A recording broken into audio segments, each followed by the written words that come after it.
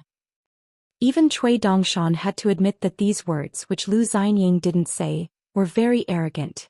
That kind of Lu Xianyang was worthy of any good girl in the world. Cui Dongshan didn't go to Dali's capital or Old Dragon City. Instead, he went to a place that wasn't under Wei Pai's jurisdiction. There were still some things to deal with at Marshall Mountain that had something to do with Old Yang, so he had to be careful. Flipping through the old almanac, those ancient gods that were once high and mighty were actually mountains in great numbers. If they were like a piece of iron plate, there wouldn't have been humans climbing mountains in the future. However, the biggest similarity was that the heavenly Tao was heartless. The great changes in Ruan Xiao and Li Lu in this life were deliberately caused by Old Yang. Otherwise, why would Li Lu, who had reincarnated so many times, still have the same heart of the great Tao? Cui Dongshan yawned. At the border between the two mountains, he suddenly reversed his posture of swimming with his face facing the sky and back facing the ground.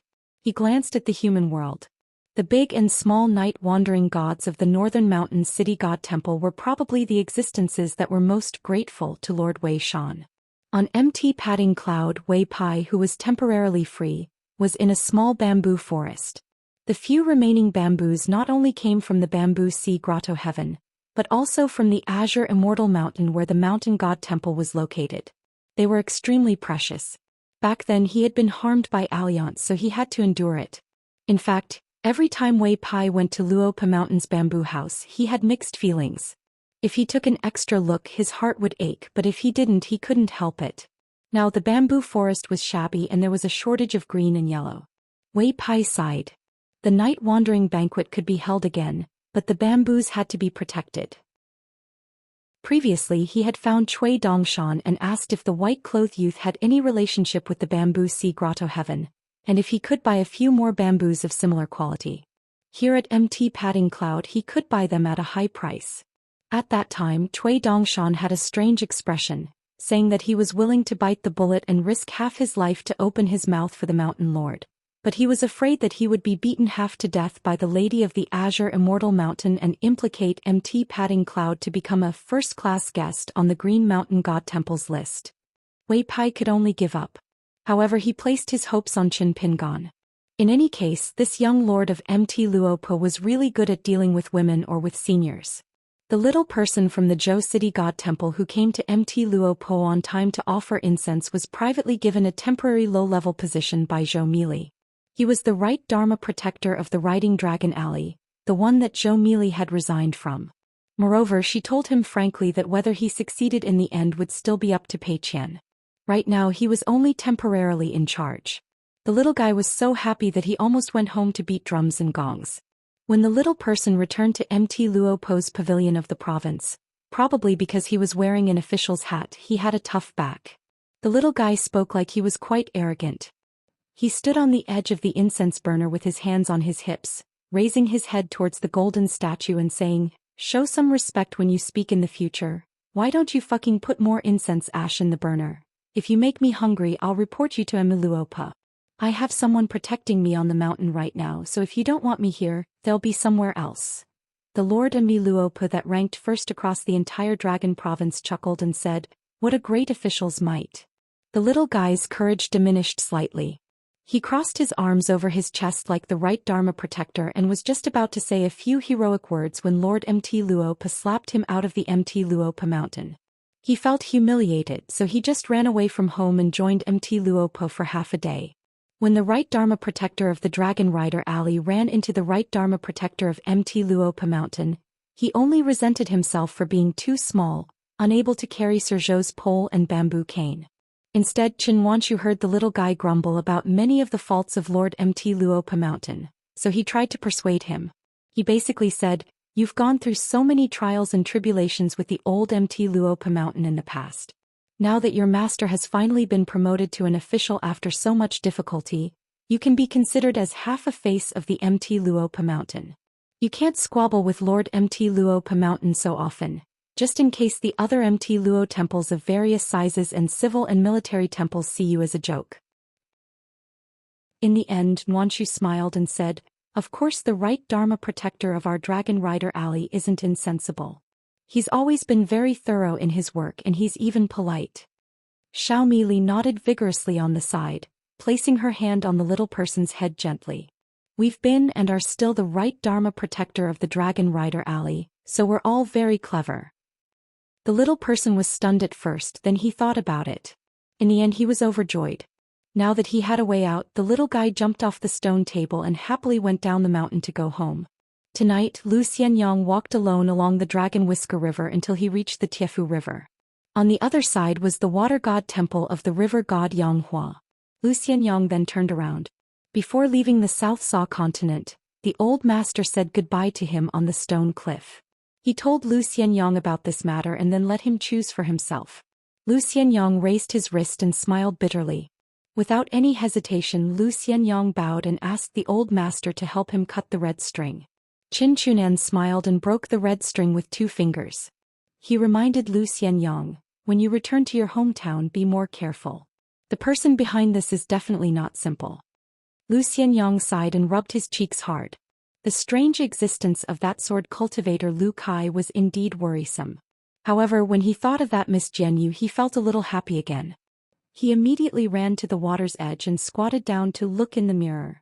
Damn it, even Qin Pingon couldn't compare to those handsome lads. "Miss Jianyu, you're really lucky." North Continent. The head of the Fish Mallard Academy, Zhou Fei, was waiting for the 2 replies. For the time being, he couldn't go to the Aquarius continent to relax, so he could only go to the nearby Lion Peak to relax. He drank with 2 old friends, old and new.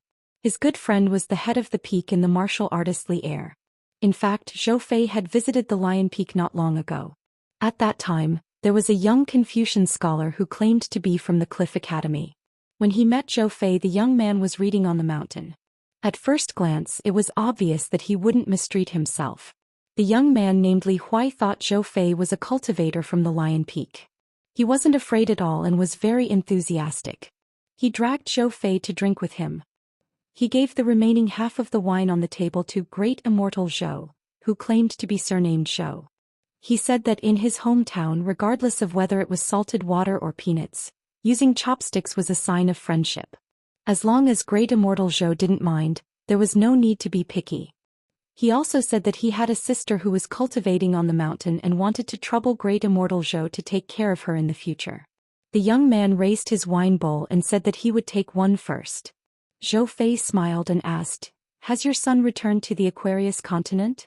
Li Er smiled and nodded. He said that he can't always travel far away. "My son is a scholar." Until now, Li Er and his wife still felt that their son Li Huai's identity as a scholar was the most important thing in their family. As for their daughter Li Lu, she had always been an extremely sensible daughter to Li Er. Even now she was still the same. The Peak Master smiled awkwardly. It wasn't that Li Huai was insensible but that he was too sensible. For the sake of his sister's immortal fate on the mountain, he could say any kind of mushy words. Firstly, there wasn't such an atmosphere on the Lion Peak. Secondly, the old Yuanying was used to flattery outside the mountain. Therefore, it wasn't that the old cultivator couldn't stand the flattery. It was that kid who said, "My sister is clumsy but not bad. How lucky must she be to be able to cultivate on the Lion Peak? And then, if my sister accidentally does something bad out of good intentions, Peak Master is obviously an old immortal who is well read. Please forgive her." However, a few words of punishment and scolding are also necessary. The old Yuanying could only smile and didn't dare to say anything. Did he dare to say anything? Of course not. The founder of the Lion Peak wasn't the maid of the earth immortal gold core Wei Taishan in Li Huai's eyes. Instead she treated an ascendant realm demon from the Lushui pit as her maid. After drinking with Li Er and the others, Zhou went to the pavilion with a wide view and sighed softly. Teacher, there are things in the world that we can or can't do. Let's do it first. If you think it's too far away, I'll take care of the formal appointment ceremony for you. However, don't forget to send me the Green Confucian Temple Edict. Since he had the same name as a sovereign realm demon, the scholarly sage who thought he had a good temper, sent the letter to the Confucian Temple Edict. However, the end of the letter to his teacher was almost disrespectful. If you can't even do this, I'll have to return the sage's teachings to you. Not only that, I'll also resign from my position as the Peak Master. I, Zhou, will go and meet the desolate lands when Hai Zhou. Anyway, only one of them can be left. At the Thunder God residence on the Infant Mountain, the two foreigners finally left. The guy named Qin Lingjun didn't lower his head and apologize in the end. He still maintained the attitude of, you should admit your mistakes first and I'll apologize later. The Thunder God residence let him go because the Marquis of Longting Li Yuan sent him a second secret letter. The letter only had one sentence: don't be so shameless. If my good brother eats one more prison meal in your residence, I'll turn your Thunder God residence into a water prison. However, Qin Lingjun was still in the dark. He just thought that he had made a wish in his heart and prayed for his master's protection. His wish finally came true. His reputation was ruined in the Thunder God residence. However, he didn't have to eat prison meal every day in fear. Otherwise, if there was a slight taste of meat in the food, Qin Lingjun would feel like he was going to die. Then he would turn around and watch his good friend wolfing down the food. He would feel sad thinking that he had implicated his good friend. Now the sky was high and the earth was wide. Not only did the old immortals of the Thunder God residence on the Infant Mountain not haggle over the loss of the word God residence, they even sent him down the mountain in a friendly manner. Qin Lingjun secretly left all the immortal money on him in the prison. He only left some gold leaves and silver ingots to ensure that he and his good brother didn't have to worry about food and drink. The Thunder God residents didn't pay attention to the things they did, but he, Qin Lingjun, was a particular person. After going down the mountain, Qin Lingjun couldn't help but feel a little unhappy. The young coachman said, the old immortal of the Thunder God residence didn't admit his mistake, but we didn't admit our mistake either. Let's call it even. Qin Lingjun looked back at the Infant Mountain from afar. We're already immortals. Is it so difficult to admit our mistakes and correct them? The young coachman smiled and said, immortals have more face, or ordinary people have more face. Brother, you're really an idiot. You can't even understand this. Qin Lingjun laughed and said in a low voice, *CK his face. The young coachman said, go drink good wine. Who cares? Remember to pick the expensive ones. Live frugally and be stingy. It's not our style. In a seaside city, Qin Lingjun found a restaurant and ordered a large table of wine and dishes. Qin Lingjun and his good brother, who had gone through thick and thin together, drank together and got drunk together. The two brothers had to use the smell of alcohol to wash away their bad luck. The young coachman's name was Bai Heng. His name was a little strange. Once when Qin Lingjun was drunk in a wine shop, he said that this name wasn't very festive. He patted his chest and promised his good friend that when they returned to their hometown together, he would ask his master to give him a name. Qin Lingjun stood on the bench at that time and gave him a thumbs up. He said that his master would give him a name. Although he was a young coachman, he was a real martial artist of the third realm and was used to walking the jianghu. When Qin Lingjun made friends, he didn't look at the realm. Moreover, in his hometown, the thing about realms was really not to be taken seriously. It was the most boring thing. The world was big, but getting along was the most important thing. Today he drank with his good brother Bai Heng in the restaurant and ordered a table of signature dishes. Bai Heng said a few words in a genteel way, saying that it was rare that he had nothing to do today, so it was best to drink good wine. What good wine? It was expensive wine. Qin Lingjun liked it very much. Bai Heng was the best. He was never pretentious. Bai Heng's true feelings of, brother, freeloading with you every day, am I taking advantage of you? Impossible, I'm treating you as my long-lost brother. Qin Lingjun liked it the most from the bottom of his heart. Damn it, that brother Li Yuan. The only flaw in this otherwise perfect thing was that he lacked this heroic spirit. Today Qin Lingjun was drunk again, but it was rare that he didn't pull Bai Heng along to brag. Instead he was a little sad and his voice became softer and softer. In the past I always liked to listen to good words and couldn't listen to anything bad. Later when I met Master he told me that I would listen to good and bad words and not take them too seriously. Moreover, out of 10 good words, one bad one would often be beaten to death. So every time I listen to a good word from someone I have 90% of it left. When I have enough good words I can wait for that bad one to come to visit. I won't be sad at all. The young coachman shook his head and said, Brother Lingjun, there are very few people in the world who are so shrewd and know how to fix their own hearts. They all like to listen to good things. Otherwise they are so rich that they have nothing better to do and only pick ugly things to listen to. Qin Lingjun smiled and said, You're talking about me. The young coachman smiled and said, I'm also talking about myself. Let's encourage each other. In any case we know the rules. Whether we can do it or not we'll talk about it after drinking. Why are you in a daze? Are you afraid that I'll drink until you're poor? I'll pick one first, you follow. Qin Lingjun hurriedly drank a bowl with Bai. Qin Lingjun couldn't help but sigh. His mood was a little strange today. Qin Lingjun thought of that old brother of his from Mount Huangshan for no reason and said, Bai, come visit my house in the future. I want to introduce you to a friend. He's an old Taoist with the surname Jia. He's witty and has a good tolerance for alcohol. Bai laughed and said, Fake? Is it real or fake? It's fake, right?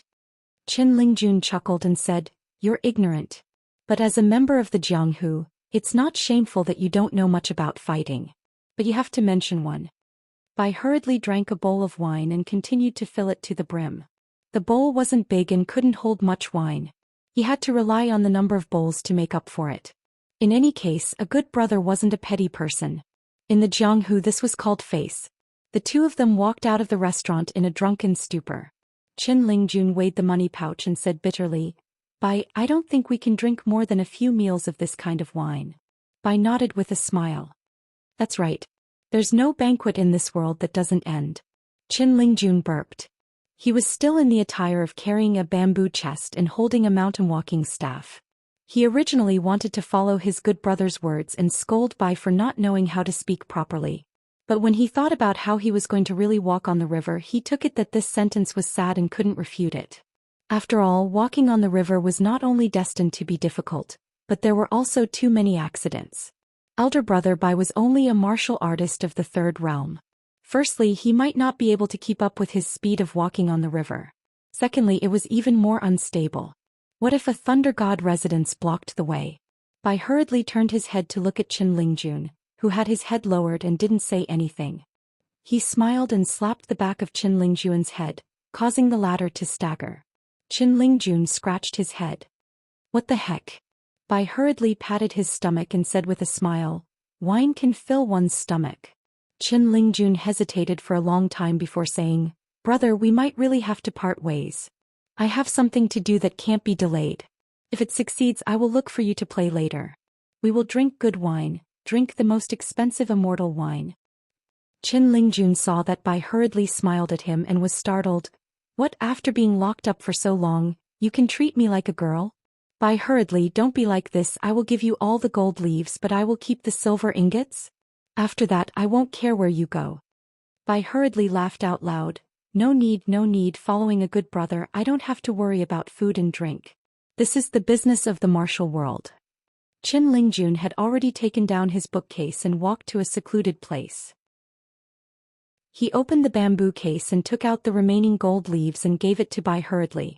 Seeing that his good brother did not move, Qin Lingjun grumbled, Hurry up, if you don't do things well how can you be my good brother? Bai hurriedly hesitated. Qin Lingjun directly tossed it to him. After Bai hurriedly caught it, Qin Lingjun hugged the mountain walking stick and cupped his fists. Bai hurriedly, let's part ways here. If you are willing, go to the water dragon sect and wait for me.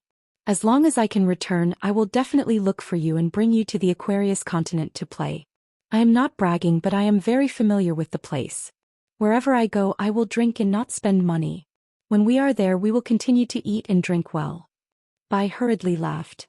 Then I will go to the spring dew garden and wait for you. Qin Lingjun thought for a while. He did not know who was waiting for whom, but it was not convenient to say more. so he agreed to meet at the Spring Dew Garden. Qin Lingjun left in big strides. Bai hurriedly kept the bag of gold leaves in his sleeves. He leaned against the wall and watched the figure gradually disappear. Indeed, he did not know who was waiting for whom. Bai hurriedly waited for it to happen. Just like that old Taoist, Jiaqing, he would return this body. However, he was slightly different from Jiaqing. Back then, the muddle-headed Jiaqing was him taking a nap, but he was not Jiaqing occasionally. From time to time he would still take a few glances at the Pearl Grotto heaven of the past. As for the body he was wearing now, he was just a passerby. When he left as a guest, the owner would not remember that there was a guest. When the guest came uninvited and came without permission, of course he would have to give him a gift. Of course, it was not difficult to have a physique of the far traversing state or a cultivation level of the land immortal. However, when an ordinary person suddenly became rich, only his state of mind was still shallow. In the long run it might not be a good thing. Giving some secular gold and silver, he could get a physique of the third realm that could prolong his life for a few years. It was enough for the coachman to return to his hometown as if he was sleepwalking. Then he would get an inexplicable small fortune and be at ease. That would be enough. Looking for flowers in the fog was not a mistake. Looking for flowers in the fog was really difficult. Could it be that he really had to pick flowers and smile in the end? Bai hurriedly laughed and raised his hand to form a seal. The sword technique was the Dao technique. The sword of the flying sword, the Dao of the Dao technique. When the sword was unsheathed, the Dao revolved. The long river of time seemed to flow in reverse. Just as Bai hurriedly took the bag of golden leaves, Qin Lingjun had just turned around. Bai hurriedly smiled and said, "Qin Lingjun, I did come for on long. When I arrived at the ruins of Pearl Grotto Heaven, I killed 2 birds with 1 stone and saved myself the trouble. First I killed the remnant of the true dragon.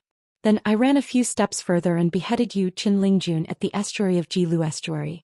It's just nice as a small return gift to Lu Chen for messing with me."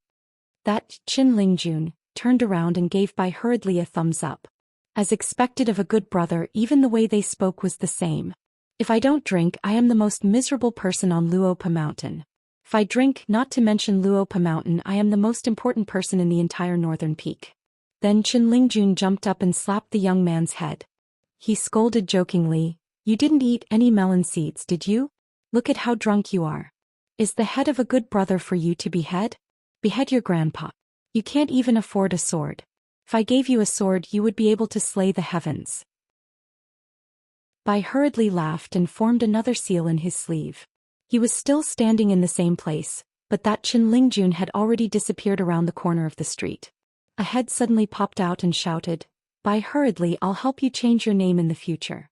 It's a waste of effort, it's not festive enough."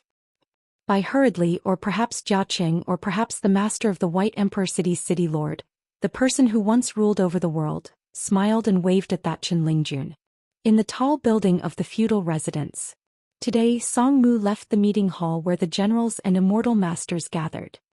He personally brought Mr. Fan, an esteemed guest, from afar, and together they ascended to a high place to observe the battlefield. The words of his royal uncle Song Zhangqiang made him truly change from Song Jisun of Clay Bottle Alley to Song Mu, the vassal of Dolly.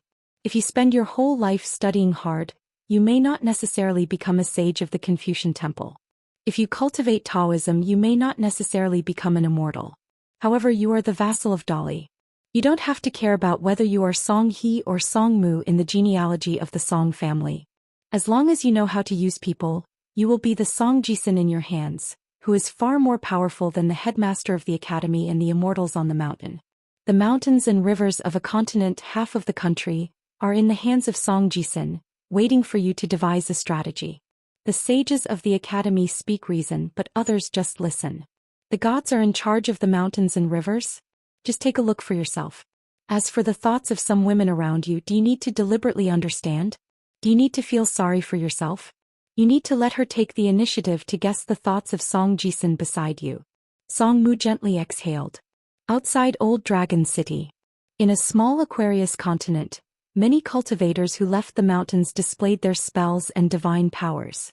Even Mr. Fan, the old cultivator who hunted down Alliance, was secretly shocked. GQ first revealed her true dragon form in the sea, and wantonly strangled the demon army of the wilderness. She also controlled a huge wave out of thin air, and crashed into the water waves that were activated by the royal demon Imperial Concubine Fei. Imperial Concubine Fei's attack caused the entire South Sea outside Old Dragon City to seem to be divided into two, one high and one low. After GQ revealed her true form, a pearl as big as the bright moon in the sea shone over 100 miles, and instantly rose to the surface of the sea near Old Dragon City. The two high walls of the sea that seemed to be separated by a thin line, the north was higher than the south by a large margin. After all, Imperial Concubine Fei's move of the sea was originally this royal demon's full effort, and there were also hundreds of demons who were proficient in water techniques helping to add fuel to the fire. GQ allowed half of the sea to collapse, and directly rushed behind her, flooding Old Dragon City. She just fiercely smashed the wall on the way forward, and went straight to the south to find Imperial Concubine Fei. Of course, the Aquarius Continent's cultivators on the battlefield of Old Dragon City would not allow the sea to destroy Old Dragon City's mountain river formation. The sword boats suspended in the sky and thousands of flying swords shot out. The group of sword immortals and sword cultivators from the North Continent, as well as the native sword cultivators of the Aquarius Continent, including the Fu family's consecrator Chu Yang, shot out all kinds of sword lights and shattered the water. There was also the Dao Attainment Master from the White Frost Dynasty, who allowed the calligraphy that had lost its words to completely disappear from the world. He then turned the seals on the calligraphy into golden puppets that were hundreds of feet tall. Each of them held a magic weapon and they lined up in a line outside Old Dragon City. There was also the eminent monk who represented the Aquarius Continent's temple to return the gift from the Dali dynasty. He did not hesitate to give up his two natal items, a monk's staff and a kasaya, and used his staff to transform into a dragon. It was like a green mountain that spanned between the sea and the land, and then used his kasaya to cover half of Old Dragon City. He had to stop the water from crushing the city, and not cause damage to Old Dragon City's formation that even the immortal money could not repair. The Tai Hui Sword Sect's Patriarch of Discipline Huang Tong did not retreat. He stood alone on the shore and took out a natal flying sword. He did not care about the huge waves and seawater, and just took the opportunity to kill those demon clan cultivators who could do whatever they wanted. He used this opportunity to tear away all his disguises, saving him the trouble of looking for her. He thrust out his sword and it first turned into 81 sword lights. There were sword lights swimming in all directions like dragons. As long as a bright sword light touched a demon clan cultivator's body, it would instantly explode into a large cluster of scattered sword lights, and burst out again with a loud bang. In the past, when he fought with the sect master at the Great Wall of Sword Chi to seek death, this was where Huang Tong's confidence came from at that time. Unfortunately, he was still suppressed by the sect master Han Huizi's, "I am the sect master." The Old Dragon City's Great Wall formation was temporarily unharmed. However, before that Mr. Fan left, he still smiled and said a few polite words to vassal King Song Mu. It was fine if he could not see this kind of loss, but if he could see it and did not do anything, he could only pay. Therefore, Old Dragon City received a sum of money to maintain the spiritual chi of Old Dragon City on the ground and the sword boat in the sky. After Mr. Fan and the attendant left, Song Mu just stared into the distance, looking at the pair of mortal enemies that occasionally revealed their true bodies on the surface of the sea. GQ Fei Fei. They had both revealed their true bodies. The rich water in the north was like a torrential river, continuously surging from the central region to GQ in the sea. Fei Fei also borrowed a part of the water in the north of Tongye continent, but the momentum was not as exaggerated as GQ's. The battle between dragons and snakes. It was just that the true dragon whose rank was higher was still young and its realm was lower. Fortunately, both sides did not dare to steal the sea's water for the time being, and were more inclined to be close to the true dragon, whose body was snow white and only had golden eyes. Song Mu's expression was calm, but his one hand holding the railing turned into 5 fingers like a hook. Song Mu suddenly retracted his hand without turning his head, he just gently raised his hand. The Dali army cultivators immediately let the two go, allowing the latter to go to the vassal king's side. They were 2 old acquaintances, young city lord Fu Nanhua and Yunxia Mountain's Kai Qianxian. There was no need to be polite with Fu Nanhua, it was not common now, but after so many years, one lived in the Old Dragon City's vassal mansion in the inner city, and the other moved to the outer city, There were many opportunities for them to look at each other and reminisce. Therefore Song Mu turned around, only smiled and nodded to Fu Nanhua, then looked at the Yunxia Mountain's immortal, clasped his fist and said, "Congratulations to Jin Jian for ascending to Yuanying." Kai Qinqian was a little embarrassed. He smiled and said, "It's just a joke. Fu Nanhua just made fun of me. You're not the only one."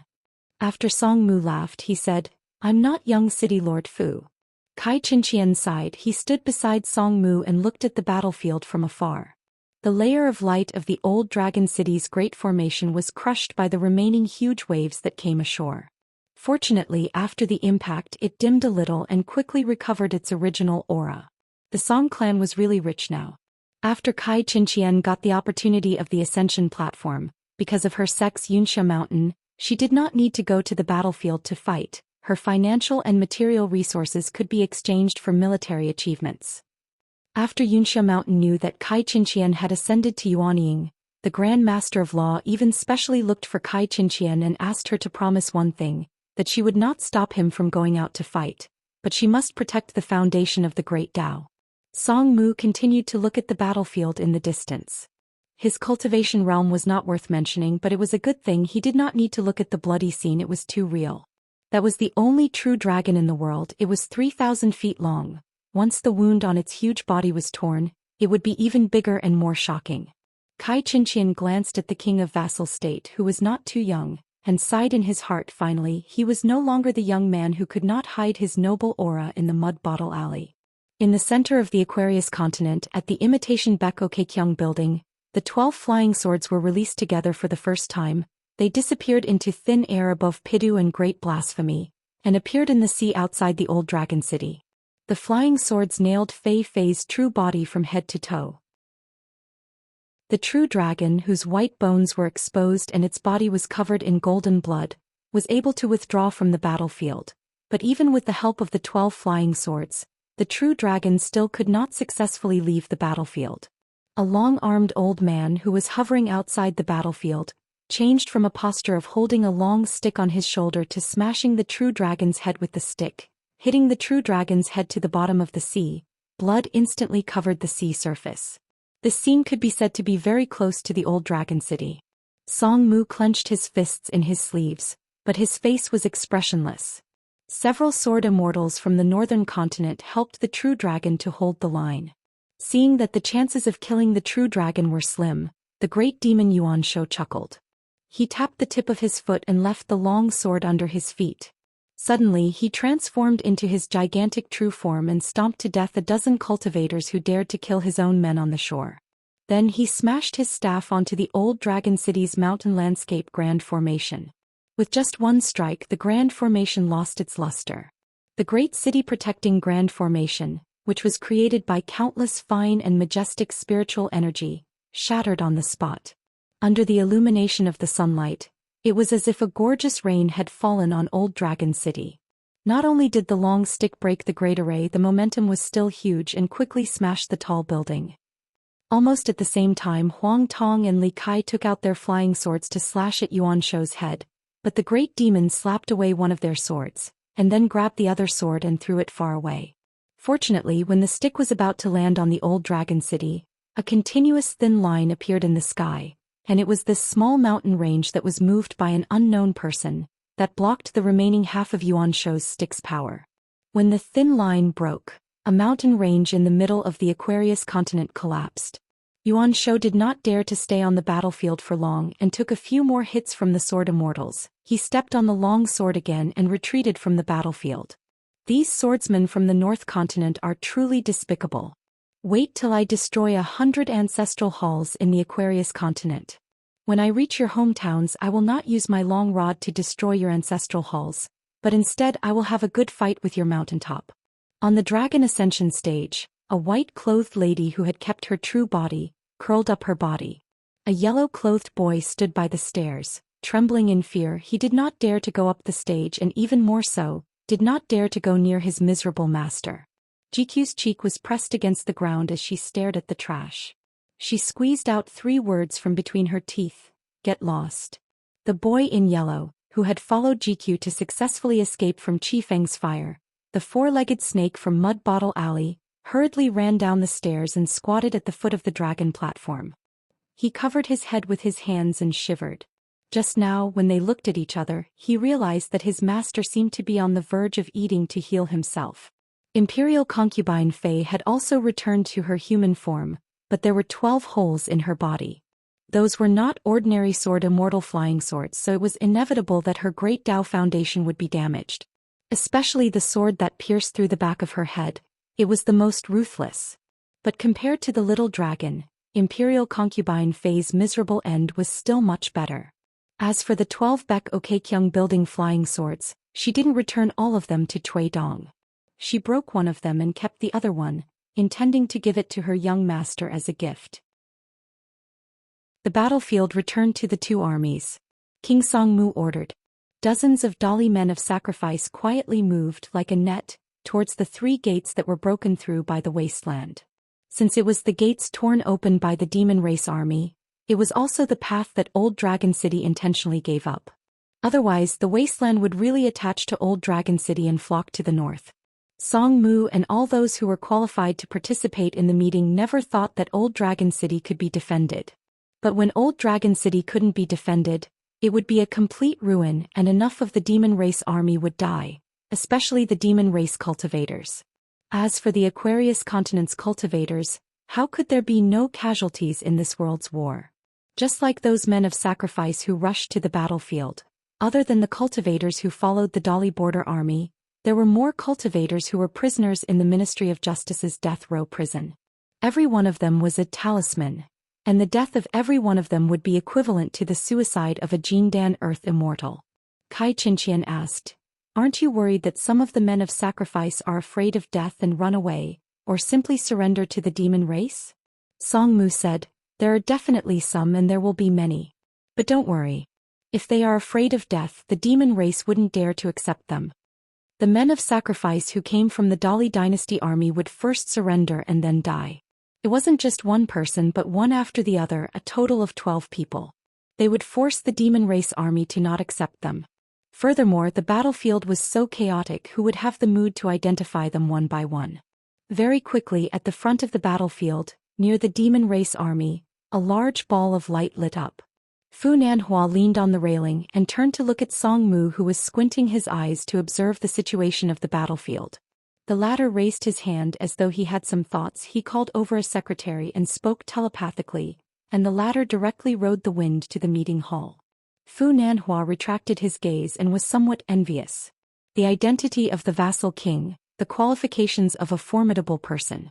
Other than the southern peak behind Old Dragon City, the 2 elite cavalry units of Dali were quietly waiting for Old Dragon City to be breached. There were also 2 battle lines in the southeast and southwest of Aquarius continent, where battles had begun. It was just that it was not as tragic as Old Dragon City's battle line, but this not so was only relative to the cultivators on the mountain. The number of deaths in the Dali border army and vassal army was rapidly increasing by the day. Of course, it was the Dali cavalry stationed at the front lines that died first, and more died. But there were also some vassal army soldiers that the Dali dynasty thought were strong enough to fight on the front lines. Even so, these vassal state elites were still looked down upon by the Dali cavalry. The Jiang clan of Yunlin was in charge of a vassal state battlefield. A great battle had ended. Under the setting sun, Dali's civil and military secretaries were in charge of arranging for soldiers to clean up the battlefield. There were fewer Dali cavalry units and more of them were vassal army soldiers. The cultivators on the mountain and the soldiers at the foot of the mountain were all like this. Even after the battle ended, the vassal army elites who did not need to clean up the piles of corpses did not feel that it was unreasonable. After a series of battles, the disparity in strength was even more obvious than when the Dali cavalry went down south to crush the vassal states in the early years. Only then did they know one thing: the vassal army that went down south did not have many opportunities to use their full strength. A dozen Dali elites who had their wounds bandaged sat on a small hill and looked at the battlefield not far away. In fact, most of them were from the vassal state army of Dali, and only 3 of them were vassal Dali cavalry units. However, after a few battles, the relationship between the 2 sides became slightly more harmonious. The so-called harmony was that they could chat more leisurely. A young soldier who came from one of Great Li's vassals said softly, "Lieutenant, according to those immortals, I heard that when a person dies, most of them are gone forever. Some of them will turn into wandering souls and they will die in the first 7 days. Only a small number of them have the chance to turn into ghosts." The general who was called lieutenant had an elegant face. If it were not for his injuries, people would believe him if he was thrown into the vassal state army's hometown. But this lieutenant was of course an old official position in the vassal state army in the past. Now, not to mention lieutenant, he could not even be a senior lieutenant. He could only be a deputy lieutenant in the Dali border army, and he was promoted by 1 rank not long ago. Before today's battle he was only one of the 3 deputy senior lieutenants, but now he was not one of them. He would probably become one of them again tomorrow. He laughed softly. "Our hometown is still here. The sooner we die, the sooner we can go home. If we die too late, our home will be gone. When that time comes, we won't even know where to go when we die. If we were lucky, we could have taken a few more looks, but now we are unlucky." In fact, this military officer named Qing Qing was a true grand scholar. Qing Qing turned to look at the senior lieutenant beside him and joked, "Your Dali is at the northernmost side, have a good trip." Senior Lieutenant Wang Ji was a Dali border army scout. He was about the same age as Qing Qing, but when he joined the army, Qing Qing was still a teenager and was still studying the sage books. Qing Qing once asked a question that he wanted to know the answer to. Why were the Dali Iron Cavalry so strong? The man who had been a Dali border army lieutenant for many years actually looked like a man in his 40s because of his old appearance. The man thought for a long time before giving an answer that was not the answer. He said that when he first joined the border army, the first time the enemy's knife saw his own bone, he carried the old senior sergeant to bandage his wound. In fact, the old senior sergeant did not blame him. At that time he only blamed himself. He felt that he was not a good man, but he had to pretend to be one. As for later on, he got used to it. A young Dali border army soldier said angrily, "What do you mean by your Dali Iron Cavalry? Explain it clearly to me." Wang Ji's old appearance was really old, but the young man's face was really young. He was only 16 years old, but he was a real Dali border army soldier. The young man silently cursed in his heart. Previously he was being sarcastic, so he tolerated it. It was said that this fellow was a person who had read a few books and knew a few words. When he saw the sunset on the horizon, he said that it was like a girl he liked blushed. He even said that the moonlight was also a snob. Otherwise, why would the moonlight look better than cotton and linen clothes on a bright moon night? He spouted such nonsense that others could only half understand. "You are so King knowledgeable, but I don't see you killing more demon beasts than me. Why don't you become the Minister of Rights?" Qing Qing smiled and said, "Okay. Senior Sergeant Ma is right." The young man with the surname Ma always said that his surname was Ma, so when he was reincarnated into our Dali Iron Cavalry, it was all for the Dali Iron Cavalry. Seeing that Qing Qing was like this, the young man did not pursue the matter. After all, Qing Qing was now half a lieutenant. As for why it was half, he was still an outsider. Wang Ji did not stop the young man's words. He only reached out and pressed the young man's head, not allowing this little brat to continue talking nonsense and hurt the harmony. Wang Ji smiled and said, "It's just a habit. It doesn't matter. Besides, we don't even care about life and death anymore. What else is there to care about? Now that we are all fellow soldiers." Hearing this, the young man was about to speak, but the senior sergeant pressed his head harder and he immediately shut up. According to our Dali law, all the soldiers of Dali's vassal states will be demoted by at least 3 ranks. Those who have no rank will be demoted, so they will be obedient pawns. Qing Qing teased, "Corporal Ma, did you see Fairy Song, who looks about the same age as you? Did Fairy Song cry when I bandaged your wounds this time?" The young man's face turned red and he scolded, "You scholars are all frivolous things. How can you make fun of a little girl and call her a hero? Get up, let's spar." Qing Qing waved his hand, I don't dare. I admit defeat." Everyone, whether they were Dali natives or not, roared with laughter. At the rear of the battlefield, the Yao family's cultivators and the Dan Cauldron sect's cultivators were the 2 deities with the highest status in the eyes of the Dali soldiers. The reason was simple. One could save lives, the other could give people a higher chance of survival. Regardless of the level of a woman, regardless of her appearance, they would sincerely call her fairy. Men would even use the word deity in their surnames. It must be known that the Dali border army had always scoffed at the deities of the Aquarius continent. Before this war that had started, no one knew if there would be a tail. Those who cultivated on the mountain did not care who you were. If you dared to be arrogant with me, do you see this Dali standard war knife? Even if I can't chop you to death, my Dali cavalry can always find someone else with a different knife. Even if you die, you won't dare to fight back. As for the little girl who was called Fairy Song by Qing, she was a Yao family Qi cultivator. She was quite courageous and dared to come here with her elders. However, she liked to cry secretly. The young man did not want these bastards to laugh at the Fairy Song he knew. He immediately changed his attitude and asked, Senior Sergeant Ma, I heard that you followed our general to the Ministry of War in the capital. How was it? Was the Yamen imposing? Minister Ma, is it true that the legend is true? A sneeze is louder than thunder? The Senior Sergeant Ma, who was serious in speech and manner, twitched the corner of his mouth and took it as a smile. Back then I was the general's personal guard. That was why I had the chance to walk around the capital. Without official documents, I could not enter the Ministry of War's Yamen. Sneaking in would be courting death. I could only obediently wait outside for the general. There were people coming and going in the Yamen, so I plucked up my courage and touched the mane of the stone lion. However, before I could touch it to my heart's content, the general came out and said that he was done with his business and wanted to go somewhere else. He has a friend who is working in a Yamen under the Ministry of War. He's not doing well. He is also a high-ranking official and wears the same official patch. How can he compare to drinking tea in the Yamen and drinking horse piss on the battlefield? Speaking of this, Senior Sergeant Wang Ji said, Actually, among the general's friends, there are two who are doing well in the capital. I am familiar with them. In the past, they were beaten and scolded by the general's old barracks.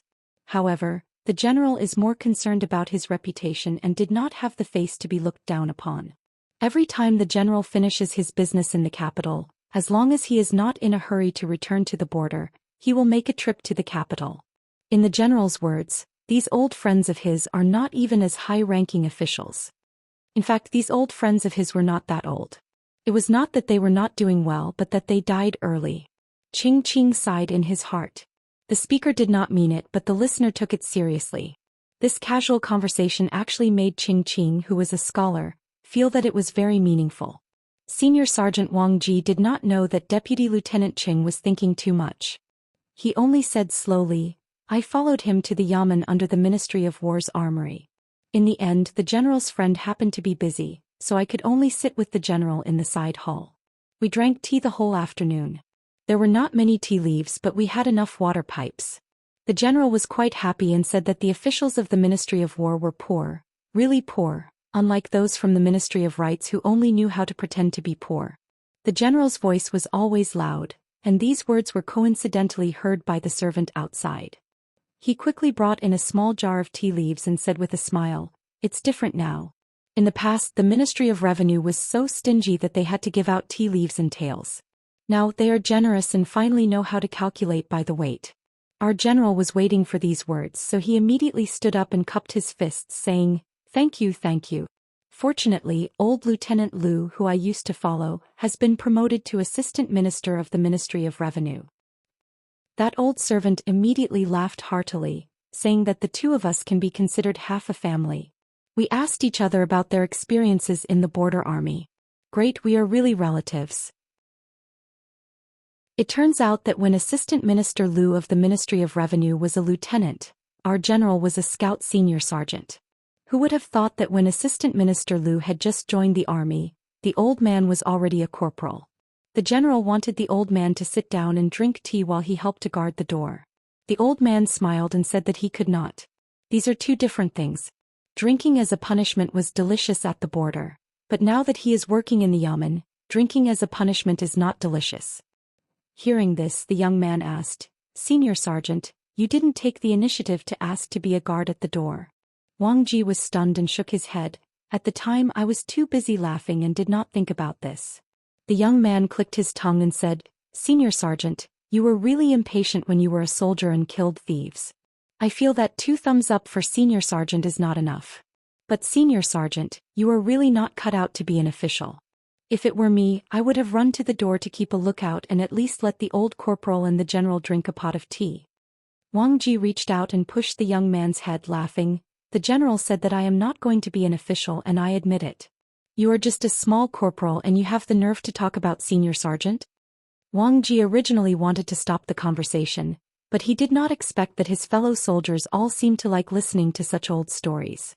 In addition, the young man kept asking about the situation in the capital, so the man continued, I did not enter the Ministry of War's Yamen, but the general took me to Delay Alley and Fanner Street. Those two streets in the capital were famous for being filled with generals. The young man's eyes were full of longing. How was it? Was it heavily guarded? When people walked on the streets, they did not dare to breathe loudly. Did they have to report to the Ministry of War before even letting out a fart? Otherwise, they would have to chop off their heads. At this point, the young corporal laughed to himself. This joke was quite good. It was worth it to go back and talk to his subordinates. So what if you are old? Aren't you still a soldier under my command? Wang Ji shook his head and said, in the beginning I was so nervous that my hands were sweating. I was even more afraid than when I was on the battlefield. As I walked, there was no difference. It was just that the trees on both sides were old. When I walked there in the summer, I walked in the shade of the trees, so I did not feel hot. The corporal was embarrassed to say that when he turned his head, he saw the general's eyes were bright and full of spirit. He was not afraid at all.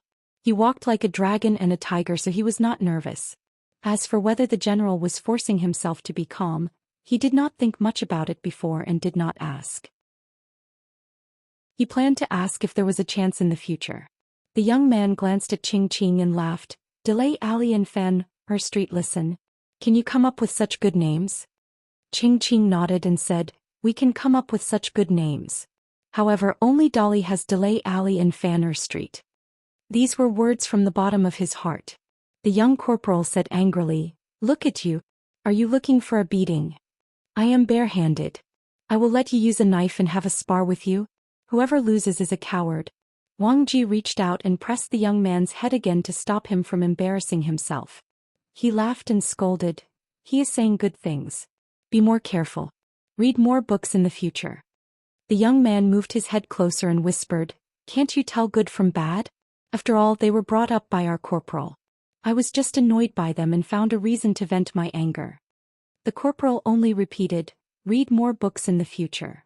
In the corporal's eyes, this young corporal was actually a child. Moreover, he was only 16. Was he old? A young man, as long as he could live in a peaceful world, could read more books. Let those of us who are older and have a higher position die first. The corporal did not tell the young corporal that the old man in the yamen who was holding the tea set and the teapot was very stable. However, the other hand that was deliberately hidden was trembling. The tendons in his hand were cut off on the battlefield. As for the old man's hand that did not tremble, he was missing 2.5 fingers. Scouts from the border army, cultivators who followed the army, and old soldiers from Dali. The Dali dynasty valued these the most. They would easily die first. Those who were immortals did not care about their lives. And those who lived for a long time on the battlefield. Civil officials, immortals, and distinguished scholars. The Dali dynasty recognized them now. However, as long as they met the former, they had to step aside. When the Great Li cavalry and the vassal armies were first established and united, there were many conflicts, big and small, between the two sides. It was not only verbal, both sides often fought. Because of this, he had protected his subordinates quite a few times. At the very least, he wanted to seek justice. He only hoped that the valiant soldiers from Dali's border army would not speak too much. It was enough. He did not dare to expect more. Fortunately, Dali's border army law had always been there. The vassal troops could not break it. Those Dali's border army who spoke without restraint did not dare to make a big deal out of it. Moreover, they would often beat their opponents on the training field. When they returned, they would be dragged back to the training field and beaten on the spot. Dali's border army could see it. The vassal troops could also see it. Or according to some Dali's border army customs, they would be beaten with the back of a sword. Even worse, if they violated the rules, they would be dragged by a war horse. Their entire back would be badly mutilated. Strangely, when they gathered to watch the show, the vassal troops would often be silent. The Dali's border army would be the most rowdy with their own people. They would blow their whistles and say strange things loudly. Oh my, your buttocks are white and white. Let the brothers satisfy their cravings tonight. There was a strange thing about the Dali's border army. The old scouts of the border army or the old Dakarches from the old barracks did not have high positions. In fact, they were very low. However, they all put on airs. This was especially true for the former. Even the Dali generals who received official military ranks would often first salute when they met on the road. Whether the other party would return the salute or not depended on their mood. He even witnessed a scene with his own eyes. A young general of secondary class rank 5 came here from another military camp on horseback for a meeting. After leaving the military tent, he met an old sergeant on the road and immediately dismounted from his horse and cupped his fists to greet the old sergeant. This person was very young. It was said that he came from the Chong-Er Street general family. Now he was in charge of 5,000 Dali's elite troops. In the vassal states of the Aquarius continent, this person's authority might be greater than any of the country's generals. The old Dakarches only stretched out his fist and knocked on the general's bright armor. He even pinched the young general's cheek and scolded jokingly, "Little bastard, you don't have much merit, but you're quite an official. No wonder you wanted to leave our scout team. You have a good father who's a high-ranking official. You're so capable. You can go wherever you want. In my next life I'll find you. You'll be the father and I'll be the son." Then the old Dakarches gave him a light slap. "Get lost. Don't be a small soldier who can only die. Be an official in the future. Anyway, it's better to be on the back of a horse." Wang Ji's gaze suddenly swept across everyone. Finally he said, "Everyone, actually we have many grievances and grudges. But no matter what, we are all comrades in the battlefield. We all have Dali's standard blade. I, Wang Ji, do not know how to say beautiful words. I only have one sentence. Our Dali's blade is the most beautiful wife in the world. Everyone has one, don't think it's too little." Vice Captain Ching Ching and the young Dakarches as well as the rest of the people laughed. Some laughed out loud, some did not. In the small Aquarius continent's mountains and rivers, the various countries' cavalry went to listen to the sound of the waves. The immortals who did not care about worldly affairs returned to the foot of the mountain. The heroes of the forest and the heroes of the Jianghu joined the battlefield.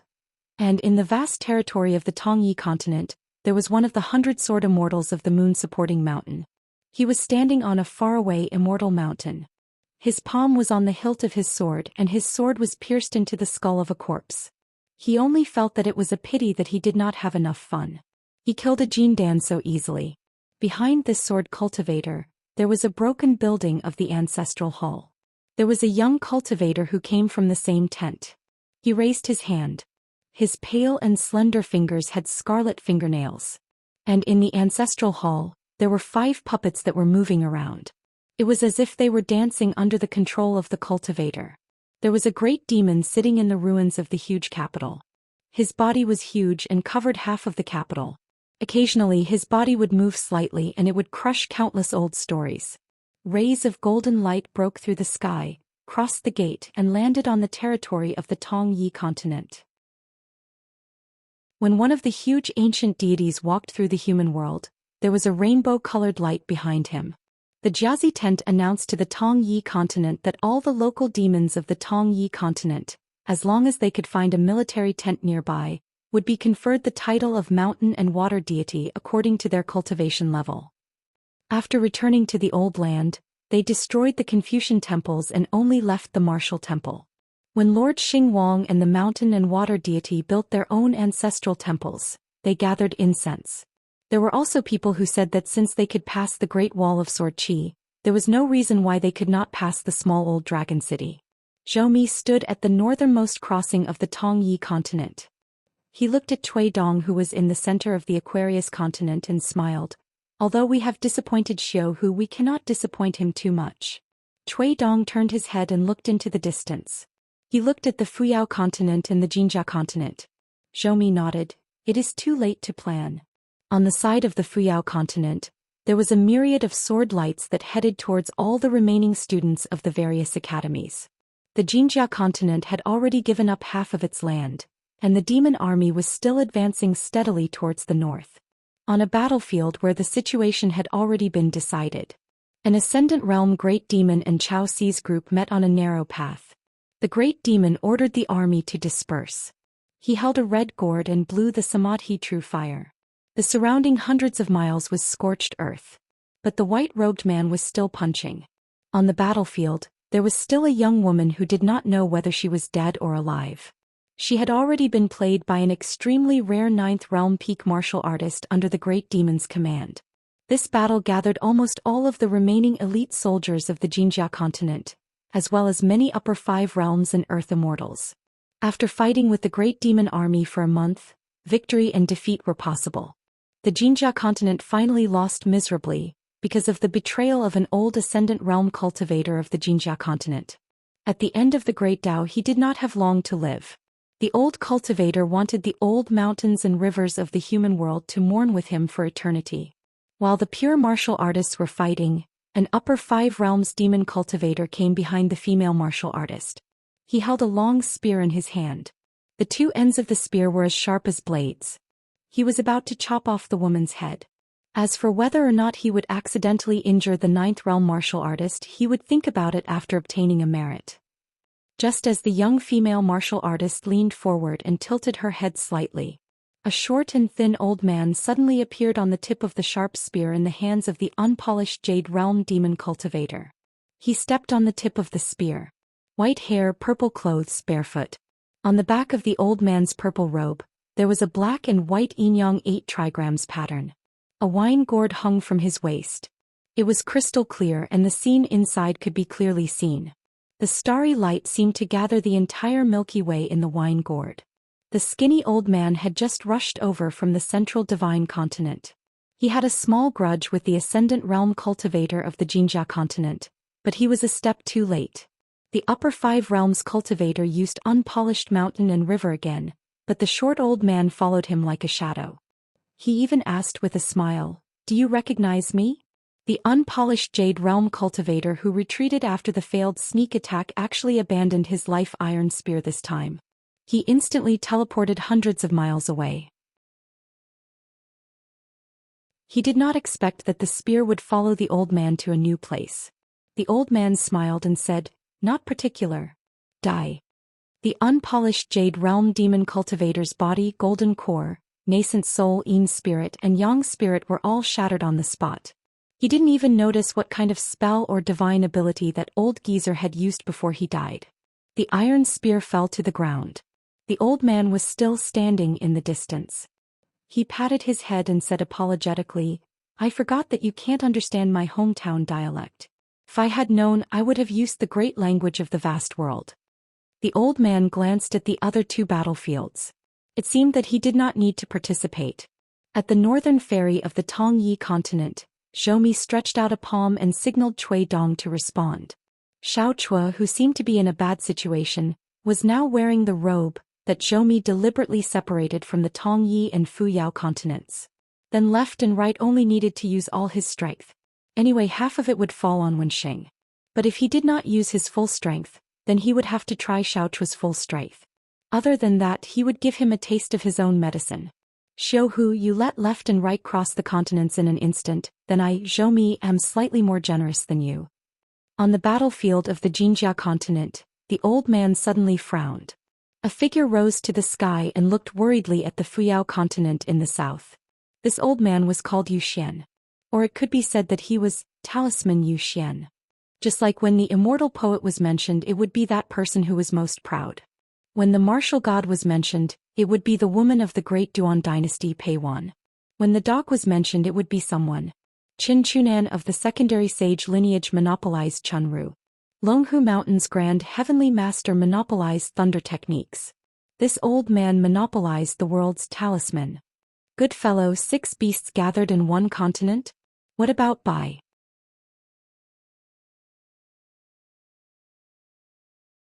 (721). First, the true dragon GQ revealed her true form and took the initiative to leave the dragon platform to fight in the sea. She fought with the king's stage great demon Fei Fei, who had a conflict with her great Dao. Then Cui Dong's 12 flying swords of the Baek Okekyung building rushed to the battlefield to help GQ.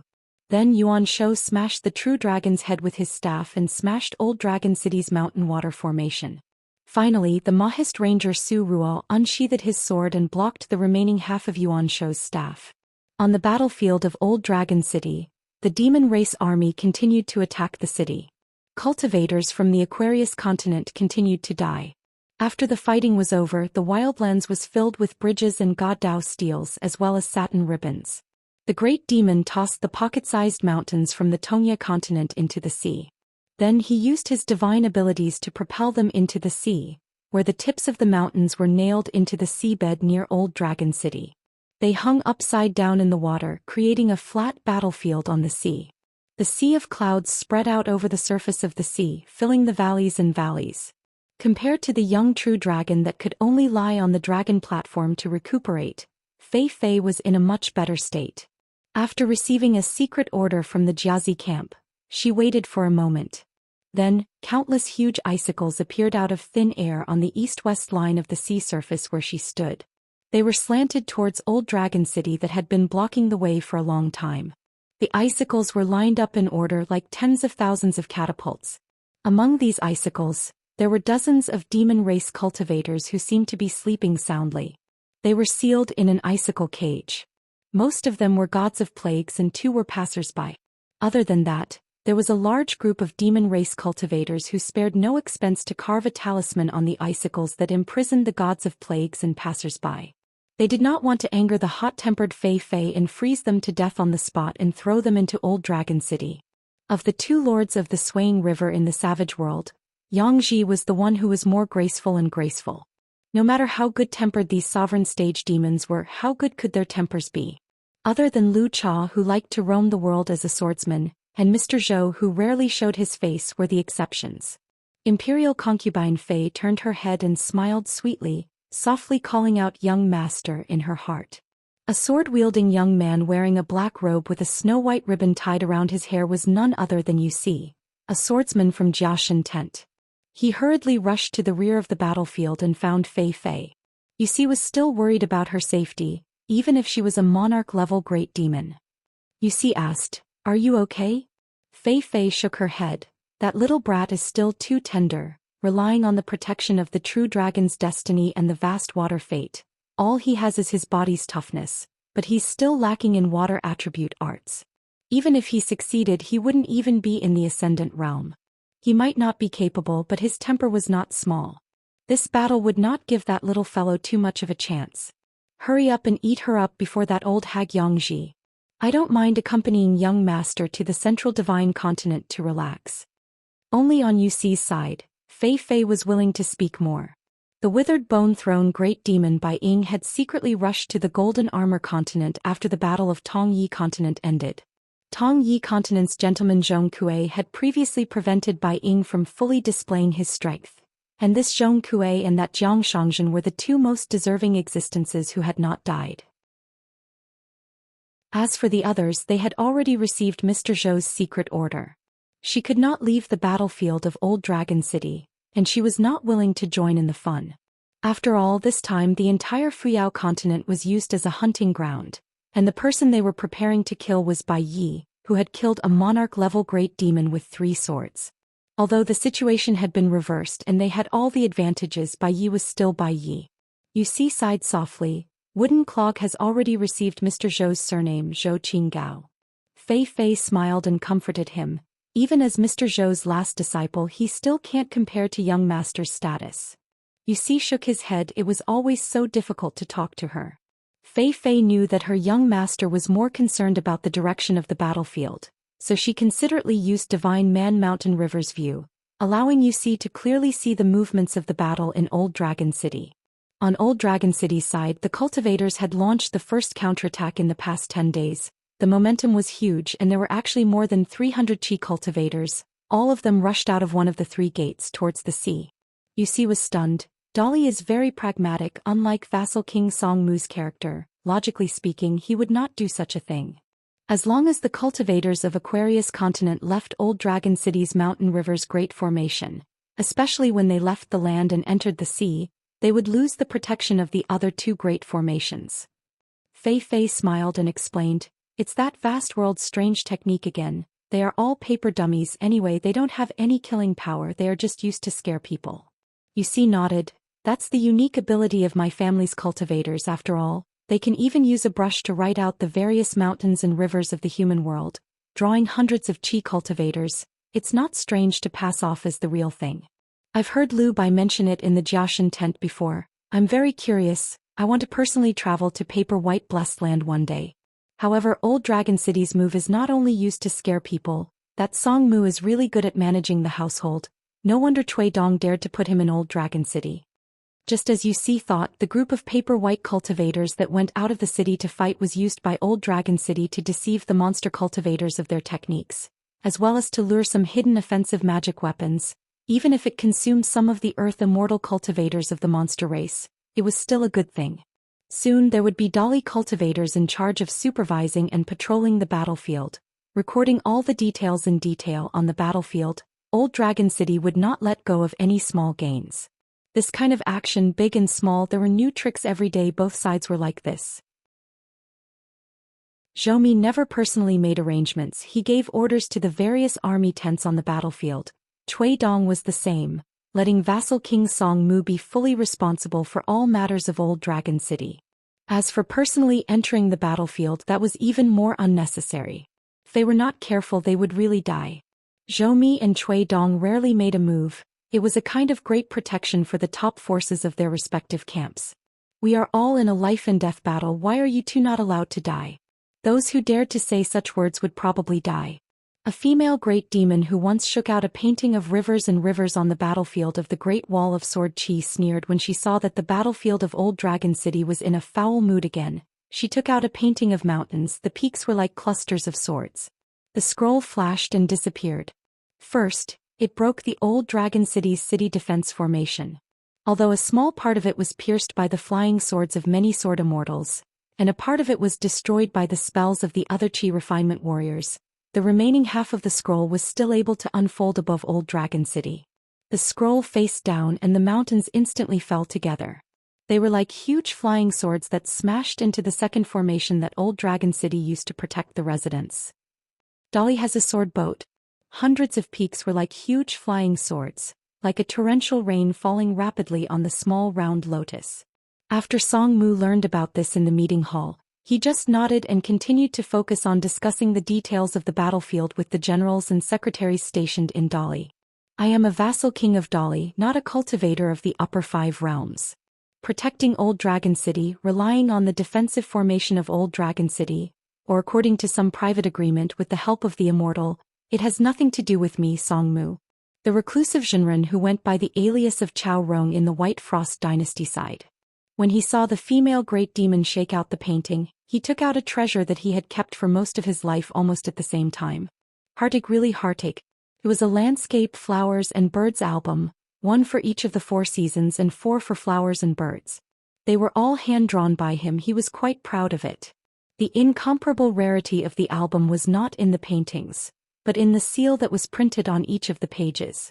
The 3 sect masters of the Beko Keikyung building in Qingming Tian all left their seals, giving it to this Taoist Zhenren who was not a native of the upper 5 realms of the Aquarius continent. The great sect master of the Beko Keikyung building, who took in a disciple on behalf of his master, had the seal Taoist scripture master. The second sect master, who was Chao Rong's second martial uncle, the truly invincible Taoist second brother, also took out a private seal that was not easily stamped. There is no second place in literature. The third sect master of the Beko Keikyung building, Lu Qin, who was also the master of the Zhenren, had the seal stone until now. In Dexian Du Temple, the old temple master's son had the seal, Peach Blossoms again. These 4 landscape paintings were all obtained with the help of his master, Lu Qin.